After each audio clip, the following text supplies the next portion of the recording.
বাংলাদেশ জাতীয়তাবাদী দল বিএনপি প্রতিষ্ঠার ৪৭তম বর্ষপূর্তি সামনে রেখে এবার গঠন করা হলো এক ব্যতিক্রমী জাতীয় উদযাপন কমিটি। সংবাদ মাধ্যম তথ্য মতে এই কমিটির হাল ধরেছেন দলের স্থায়ী কমিটির প্রবীণ নেতা নজরুল ইসলাম খান। তিনি থাকছেন আহ্বায়ক হিসেবে, আর সদস্য সচিবের দায়িত্বে দলের সব সময়ের সোচ্চার মুখ সিনিয়র যুগ্ম মহাসচিব রুহুল কবির রিজভী আহমেদ।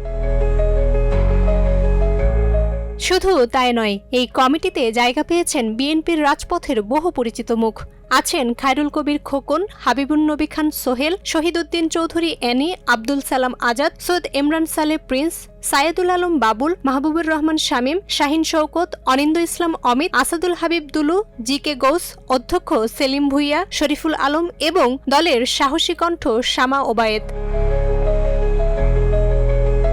আগামী ১ সেপ্টেম্বর বিএনপির ৪৭তম প্রতিষ্ঠাবার্ষিকীকে কেন্দ্র করে এই কমিটি দেশজুড়ে পালন করবে নানা কর্মসূচি। রাজনৈতিক বিশ্লেষকরা বলছেন, এবারের প্রতিষ্ঠাবার্ষিকী হবে শুধু উদযাপনের নয়, বরং দলটির ভবিষ্যৎ কৌশলেরও ইঙ্গিত।